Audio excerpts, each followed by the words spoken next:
It's a Guy Jeans podcast.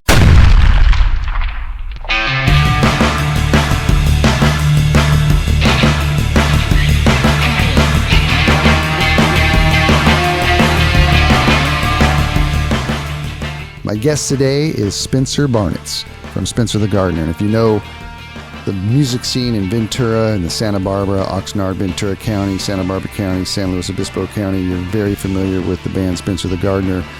They are legends, and Spencer is the band leader of the band. And my interview with him, I'm talking about the old Ventura, Santa Barbara music scene back in the 90s and what it takes to be in a band and all his bandmates and everything that's going on with Spencer the Gardner now. 40 years he's been doing this. They even have done a documentary on Spencer Barnitz. So here he is, ladies and gentlemen, Spencer Barnitz. Hey, Spencer. How are you, Guy? I'm doing good, man. Thanks for being on my podcast. I've been waiting for this. I know. I had Robert get in touch with you, and I'm glad you decided to do this with me, man, because it's really important for the music industry in the Ventura, Santa Barbara area, for sure, to talk to you. How long have you been doing this? The podcast? Yeah. It's been a couple years, and I didn't. Yeah, and I'm making my way through all the legends of Ventura County. I've talked to Scott Morris of Big Bad Voodoo Daddy. I had Raging Arb and the Redheads on, and it's just been a blast, man. So I want to go down that road with you, of course, because we have history and some. And we kind of started in Ventura. I know, yeah. In a way. I mean, Charlie's was like the one place where we really played a lot at first. I know. I want to tell you a story, man. Okay, so, Charlie's, I want to talk about Charlie's, but me and a friend went down, and we had heard that this great band, Spencer the Gardner, was playing at Charlie's, and we should go see them play and all this stuff. And we were young lads, and so we went down. I remember they used to have you could actually sit outside and watch bands, play from outside, the windows and stuff. And so me and my friend were outside the window watching you guys play. I think that's when you had Nate, the trumpet player, playing with you at the time. Right. And so we're sitting there watching, and we both look at each other, this friend of mine, and, well, man, these guys are ripping hot, man. They're so good. And I wanted to ask you if you could guess who that friend of was, who that friend of mine was. Take a wild guess. Wow. That's not what I thought you would say. It's going to be pretty funny for you. And Ventura guy, obviously. Uh-huh. Yeah. Well, it's your current drummer. Oh, Robert Raquelli? Yeah. You're right. I can't believe I wouldn't have guessed that. Yeah, isn't that funny? Because that would have made sense. Yeah, and so it's we sat there and watched your whole set, man, and we were both just blown away how awesome and different and interesting you guys were, and now Robert's playing with you pretty regularly.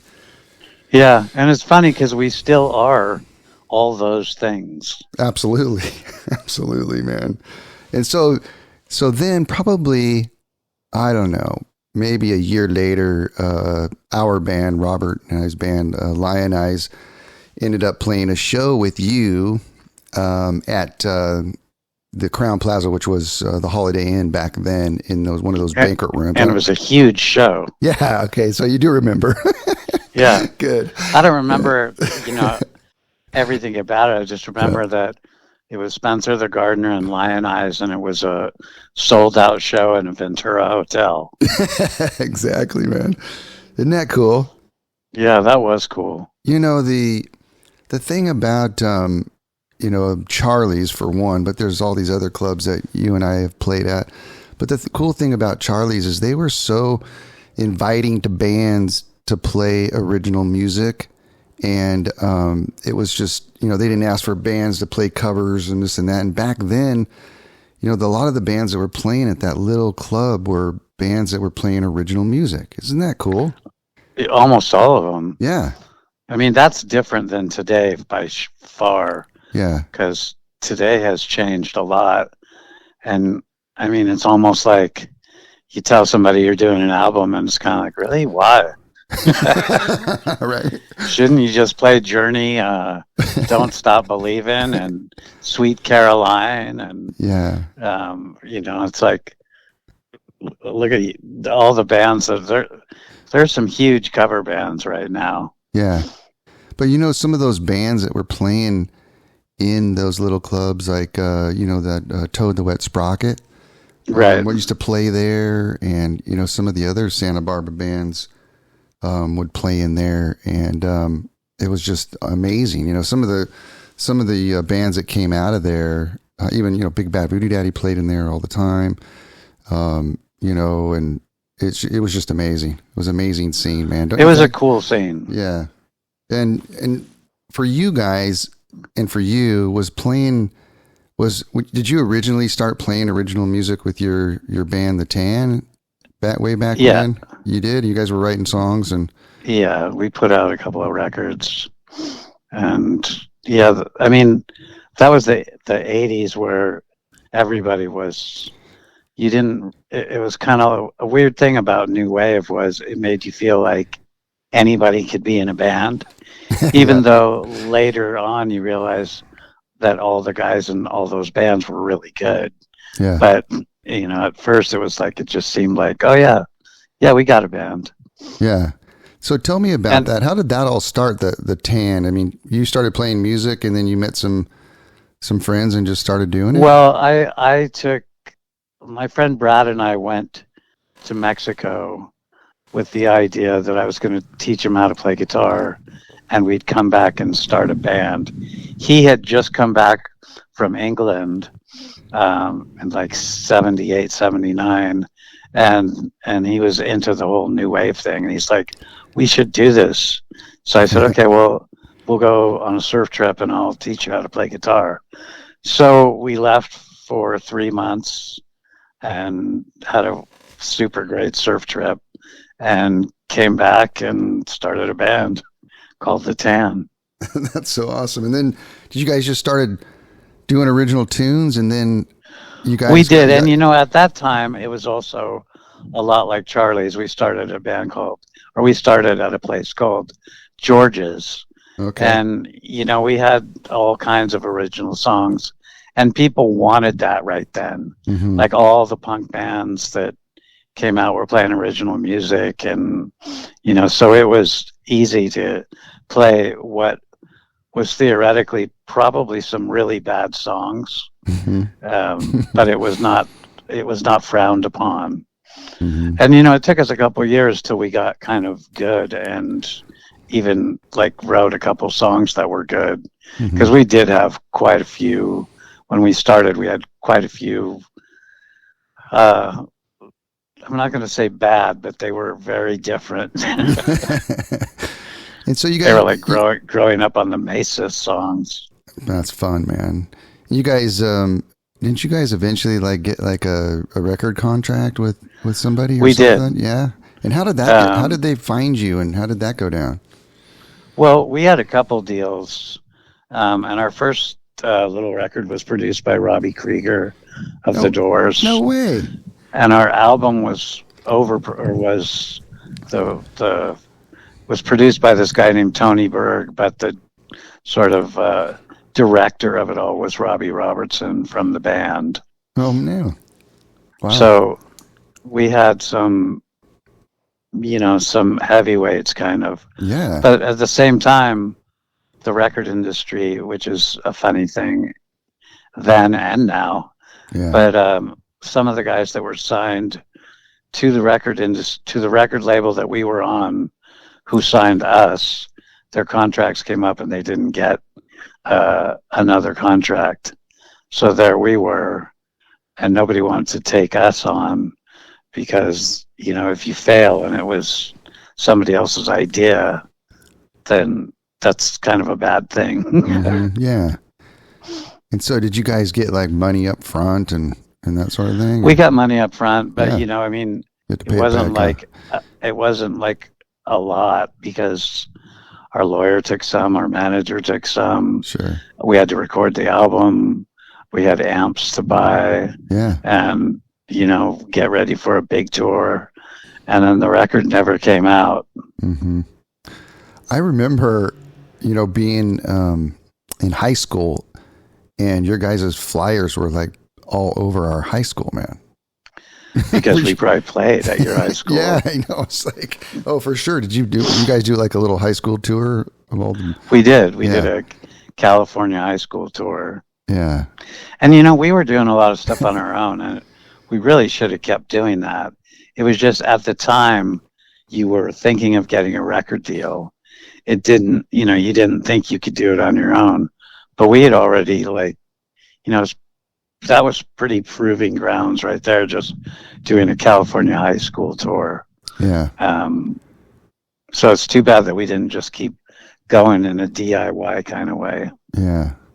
And so that band eventually stopped and broke up, and then you guys... Well, we moved to Europe, and then we broke up and came back, and I started Spencer the Gardner, and I definitely was motivated in a DIY way because I wasn't worried about getting a deal. I was just thinking, okay, let's take this as far as it can with us without a record label coming in and ruining it for us.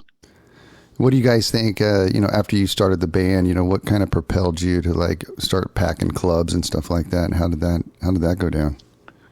Well, that strangely happened pretty quickly and organically. Like we played at Charlie's. We didn't really know people in Ventura, but within like 3 times, like everybody knew us. Yeah. And so that was nice. We went to San Francisco, and the first time we played in, it was sold out. Wow. And we were kind of like, how do these people know who we are? And it was that same thing. It was just a DIY word of mouth. The old school marketing, man. Which is, now it's kind of new school because that's really what you do as well. Yeah. So when you guys started and you started doing these songs, and did you do an album, and then were you selling your CDs at that time to just your fans and stuff, or people? And Spencer the Gardner? Yeah, Spencer, yeah.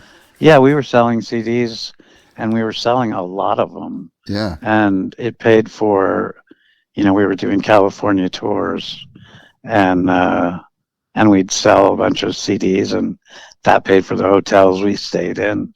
So we were like our own record company. Yeah. And then, oh my God, you guys probably sold a bunch, huh? We sold a lot. And, it's too bad the way the music industry went. Yeah. Because suddenly the ownership of music doesn't matter so much. And, cars don't even have CD players.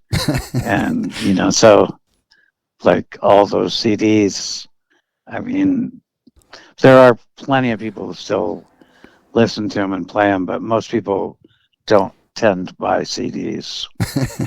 So, dude, I have a whole bunch of my new band, the Stoneflies. I have a whole bunch of CDs, and so we played a show at the Ventura Music Hall last Friday, and I was just like trying to give away CDs, and people, dude, I don't have a CD player. That's what I mean. Yeah, it's pretty funny how everything changes, man. So tell me about your songwriting process, like, with your band, and how do you wrote some of those songs? Like what's probably your, going back, like what's probably your most popular song with Spencer the Gardner, do you think? There's a couple of them. Monster of Love is probably one. Yeah, of course. If I Just Had You to Hold On To. Yep. Boy with the Two Big Heads. Yep. Were those all off the first album, or? They are, yeah. They were, huh? Yeah. God, those are hit songs. Man. Hot Sun. Hot Sun. On the first record. Yeah, yeah. That whole album is incredible, man. But what's interesting is I came back from London, and I was working landscaping, and I was playing a lot of basketball, and I got hurt one day playing basketball, and I couldn't go to work, and I couldn't really do anything. So I was just kind of watching TV, and I brought my 4-track out and just started writing that record.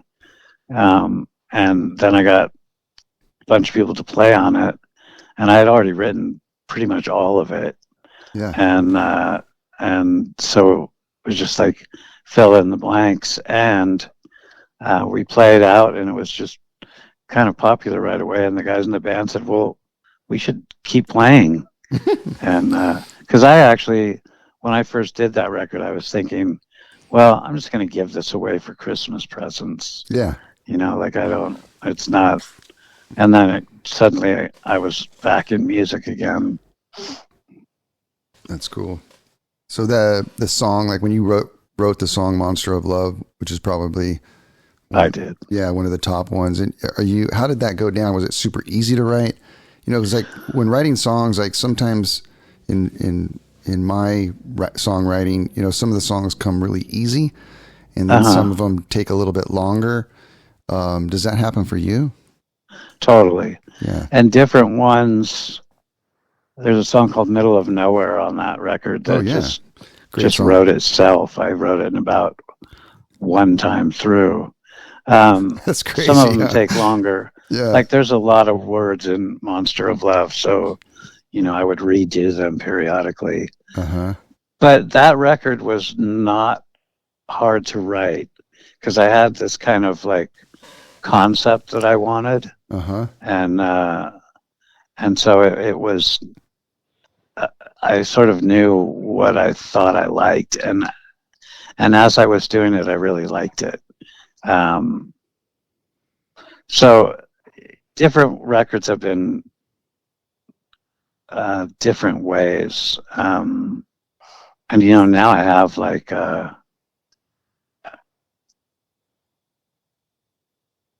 have like 10 records out.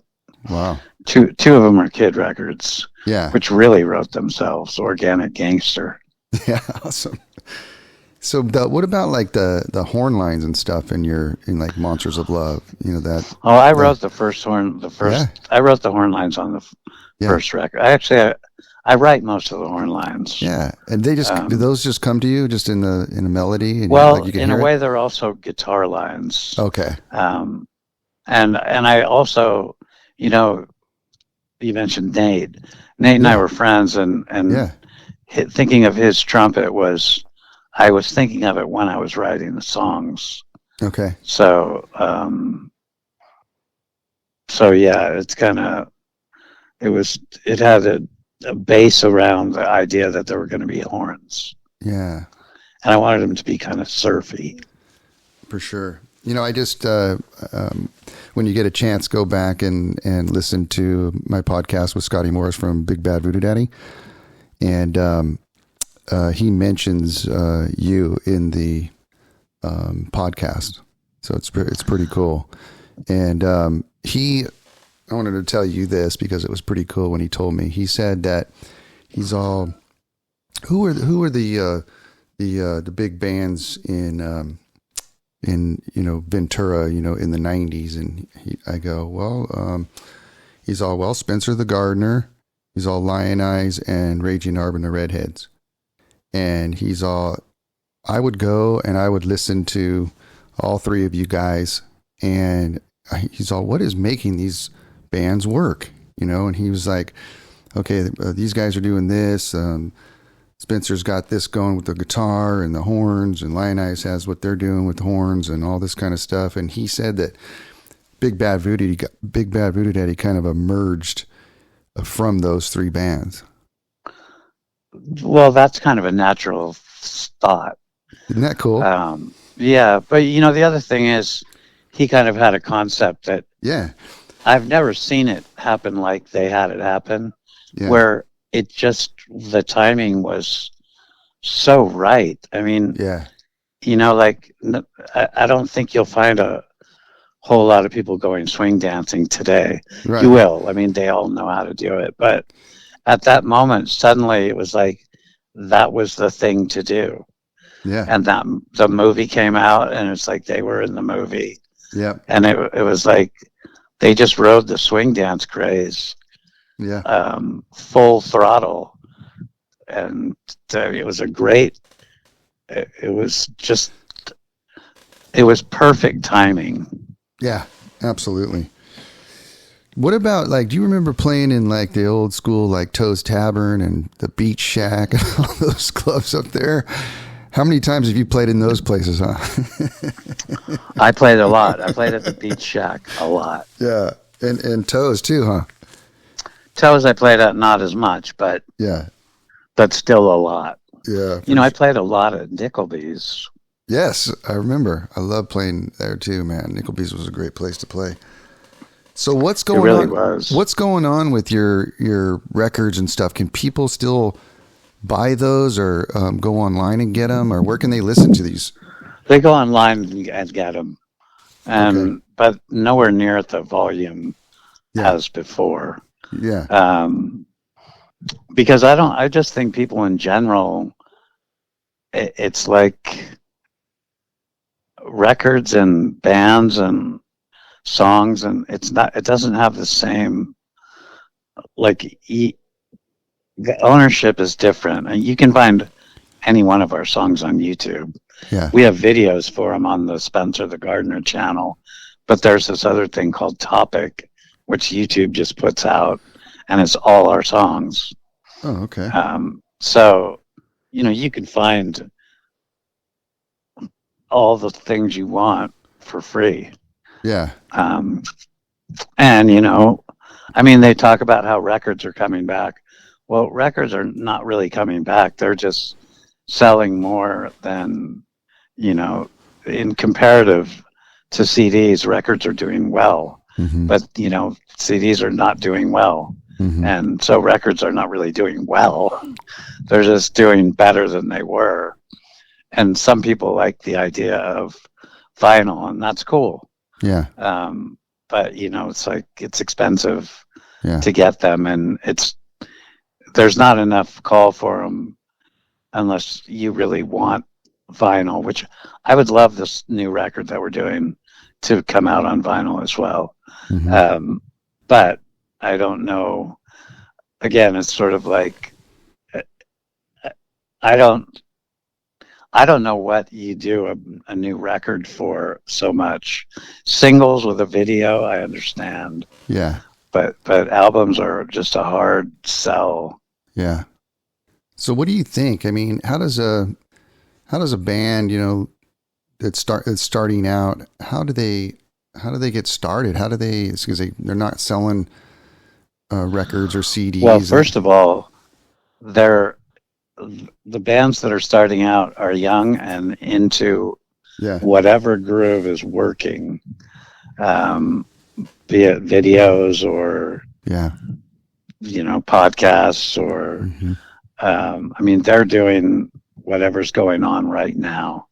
It's funny because there's a lot of people who've been around for a long time who say, oh yeah, there's no scene. Well, there's a total scene. It's just you're not in it. It's awesome. And you're probably not gonna be. Right. Because, it's a youth market, and there's people starting labels and trying to do things on a smaller level. There's a lot of, shall we say, like community-based things where 3 bands will get together to help each other out. Yeah. Yep. That's more prevalent now than it was. Yeah. There's I think what's going on, I think you just played there not too long ago, is it Tony's Pizza? He's totally like creating a scene there again, kind of Charlie-ish. I did play there, and it was great. Yeah. He's put a big stage in the side there. And That's what I heard. Yeah, and it's just awesome, man. You guys gotta go play there. But it's kind of cool, to see these bands playing there. And a lot of the bands are doing original stuff. He has cover bands there too, but there's a lot of original bands playing there as well too, which is fun. Cool. And it looks like people are going. Yeah, it's cool, man. I'm really digging it. So what's in the future, man, for you and Spencer the Gardner? Well, we just finished a record, so it's going to come out and we're going to put a couple of videos with it. Awesome. But I also the guys that did the record did a movie. Yeah.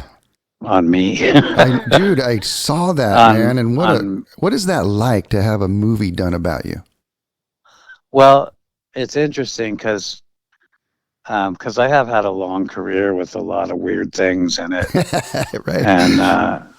And you know, it's like one of the reasons I wanted to do it was because people will always say, "Oh, you're still doing that," and it's kind of it's like defining success, you know, and how do you define it? Yeah. And if you're happy with what you're doing and where you are, that's successful. Nice. So that was one of the key elements of the movie. Yeah. But it's weird. Yeah, it's weird having a movie made about you. And, you know, I went to the premiere and it was great. It was sold out and people loved it. Yeah. But I was thinking the whole time, I was going, what is this movie when it plays in Oklahoma? What happens then? You know, when nobody knows me, I'm thinking it's probably not going to be that well received. Well, you're super well known in Santa Barbara and Ventura. Right. What do they call you? The unofficial, official? No, that's just mayor of music in Santa Barbara. No, I started this thing for Fiesta. Yeah. And we would play on Wednesday night because Fiesta is Thursday, Friday, Saturday. Is it coming up? But so about 20 years ago, yeah, I said, let's just play on a Wednesday. And I got a place to do it and said, okay, the unofficial opening night of Fiesta. Mm-hmm. And that's the name of the Wednesday night show we've been doing for 20 years. Is that coming up this Wednesday? Yeah. Oh, where are you playing? Well, it's moved to the Pickle Room outside and Canon Perdido Street. So it's like an outside party type thing? Yeah. Oh, how fun is that going to be, huh? It should be fun. Awesome. So when you're playing up there, like when you're up in front of the audience and stuff like that, before the show, do you get like nerves and stuff, or have you been doing this so long you just kind of can't wait to get up there, or do you still kind of get like, you know, that kind of some shows I get nervous. Heck yeah. But for the most part I don't. Yeah. I like playing live. Yeah. And so it's kind of fun more than nervy. Yeah. But I also do like those shows where I do get nervous. Heck yeah. You know, like where you're playing opening for somebody and it's already full. Yeah. I mean, we played where you guys played the other night at opening for Ozo Motley, which was a perfect show for us. Oh, for sure. And so it was packed, and it was like, it was great. I mean, we went over great. Nice. It's hard to sustain that or maintain it. Yeah. Because I mean, I don't know where they all went. Yeah. You know, and like it's hard to keep people's attention nowadays because there's so much out there. Yeah. You always have these amazing musicians playing with you. You know, Nate Berkey, what's he doing? Trumpet player. Well, he's here right now. Oh, is he? He's playing Fiesta with us. Oh, awesome. But he's living in New York, teaching school and playing jazz. But he usually comes out in the summer and plays shows with us. Oh, awesome. And you had Cougar Estrada playing with you for a while? For a long time. Yeah. I mean, for 20 years. He's just rips. Yeah, he's really good. Yeah. So is Robert. Yeah. Oh, man. But Cougar, when COVID first came on, he's living in Claremont, so he was hesitant about coming up here. Mm-hmm. He has 2 little kids also. And so when we started playing again, we needed a sub. And luckily, Robert just happens to be fantastic. And he knows all your songs. That too. Yeah. So Robert, I started playing with Robert when we were 18. And I don't know if you know this about Robert, but, Robert was just playing pots and pans, when he was younger, and ended up getting a drum kit eventually later on, and was real influenced by ska and rock and Definitely. that sort of thing, and we just became fast friends, so it's pretty cool. It's really neat to see him playing with you, and tearing Hey, it up. how was your show the other night? It was so good, man. It was awesome. We played with Save Ferris. Right. And who I don't really know very well. But yeah, they're like a ska band from the 90s, Right. They have this huge following. It was just like what you said, it was already packed. And no one had ever seen us play. I didn't see anybody that I knew there. So that's super. And they all liked you. It was fun. Yeah, it was super fun. I was having a blast, and it was good. And we sounded pretty good, and we had a good time, man. That's when I was trying to hand out those CDs. Now, dude, we don't have a CD player. Pretty funny. So what's the craziest thing that's ever happened to you? That is funny. So you couldn't give them away. It's funny. What's the craziest thing that's ever happened to you, man, while you play at a show? Like what has happened that's crazy that you've seen? I had a friend that's a singer. His name's Chuck Reagan, and I had him on the podcast, and he told me that he jumped into the crowd and this chick bit his leg. And while he was like getting tossed around, she was latched onto his leg. He said that was the craziest thing. That is gnarly. Yeah. He still has a scar from it and stuff. That is crazy. That's like insane. Yeah. So what about you? I mean, in a way, the craziest thing was getting to San Francisco the first couple of months that we played there and having there be so many fans. That's awesome. Because I was just not expecting that. Yeah. I mean, yeah, I've had some other kinds of crazy things too, but Yeah. I can't off the top of my head Yeah. remember them. Yeah. Yeah. I remember you were playing at the Ventura Theater one time, and it's just a memory I have of you up on the stage, and coming from a fan looking up at you, and you're playing you're playing at the Ventura Theater, and it was sold out or something, and I don't know, I just happened to be there. But it was when they used to allow smoking. Yeah. And you lit a cigarette and then you blew the smoke out, and the lighting after you blew it out on the stage looked so cool. And I was like, wow, that looks bitchin', but they don't allow smoking anymore. It's funny, you and I grew up in clubs where people smoked since we were younger, man. Wasn't that a trip? Yeah. Yeah. I mean, there's a lot of things that are different. Think of this. When I grew up, surfing was an alternative lifestyle, and smoking weed was illegal and would get you Yeah. in jail for long periods of time. Right. Now, you could go away to college and go, oh, Mom, I'm surfing a lot and I'm selling weed. And she'd say, good job, son. Right. Oh, my God. Are you still surfing? I am. Oh, but awesome. not really right now, just because I have too many injuries. Yeah. So what about like the lineup and all the people? Are you seeing that like completely change too? Like how many people there are? In Spencer the Gardner? No, in like surfing, like being out in the surf. I mean, how crowded it is and stuff. Oh, yeah. It's crazy, huh? I mean, when I think back on days when we used to go, oh, it's really crowded. Yeah. What we should have done is gone out there and shut up and just realized how lucky we were. I know. Oh my God.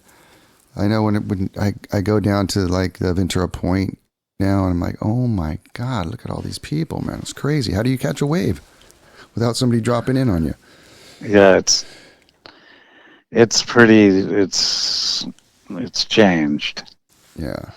I don't know why, but I just thought of this, but one vacation in Cabo, I went with the girlfriends, well, with my girlfriend, and then we took the girls' friends of Toad because they really wanted to go to Mexico. Uh-huh. And Toad was on the road, and they all said, okay, you can go. And we pulled up at just looking at the waves in Cabo, and right next to us, these guys were like, hey, man, are you Spencer? It's like, yeah. And then we were talking for a minute. I was like, wait, you guys are Raging Arb and the Redheads. Oh, no way. And, yeah, it was. Who was it? Who was it? Like Toby and JD and them? Or No, it was Toby and his brother. Ross. Okay. Yeah. I just saw Ross Toby yesterday. and Ross. Oh, and it was hilarious because it was like, oh, there's Spencer the Gardner, there's the Raging Arb, and there's the girlfriends of Toad. Yeah. You know what we should do is we should do a show with Stoneflies and Spencer the Gardner and just wear Robert out. Well, that wouldn't be a bad show anyway. Yeah, I know. Robert be worn out. That'd be pretty funny. Absolutely. We should do it. You'd be into it. I'm up for it. Yeah, we'll definitely have to do that. Okay, so if people want to find you, kind of let people know where they can go. And well, that's another thing that, I try to mention it because, honestly, the best thing would be if you stop the show, said, okay, everybody take your phone out, look it up on Instagram, Spencer the Gardner, and follow it. Yeah. Or, and look it up on YouTube, Spencer the Gardner, YouTube channel, and follow it. Look it up on Facebook. I mean, because at least then you've got the name going. Because really, you could, like you guys just played that show. Yeah. You could have asked half the crowd who just played, and they would say, oh, we don't know. I don't remember what they were called. Exactly. And that's just the way it is. It's trippy right now. That's not your fault or anybody's fault. It's just the way it is. Well, Spencer, I want to thank you for being on my podcast, man. It's been an honor to have you on, man. I'm a total fan, always will be. And you're one of the musical legends of the Santa Barbara and Ventura County. And I wish you the most success as you keep plugging away, man. Well, thank you. Yeah. All of us, we all keep going. Yeah, absolutely. It's fun, isn't it? What you need to do, yeah. I'm having a blast. It's still fun. Yeah, exactly. I'm having fun playing with all my friends and seeing people smile. Are you living part-time in Ventura and part-time in so I'm kind of going Kern back County? Yeah, I'm kind of going back between Kernville and Ventura. So, I have my fly fishing business. And so I kind of go back and forth. I have a fly shop up in Kernville and teach people how to fly fish, and then I'll go back to Ventura. How long is that drive? It's exactly 3 hours. That's not terrible. It's not bad, and it's going back. I teach fly fishing in the surf as well, and so I'm going back and forth doing that as well. Good stuff. You'll have to come fly fishing sometime, man.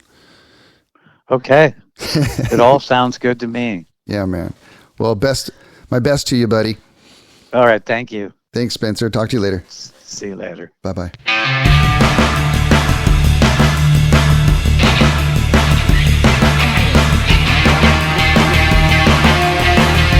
It's a Guy Jeans podcast.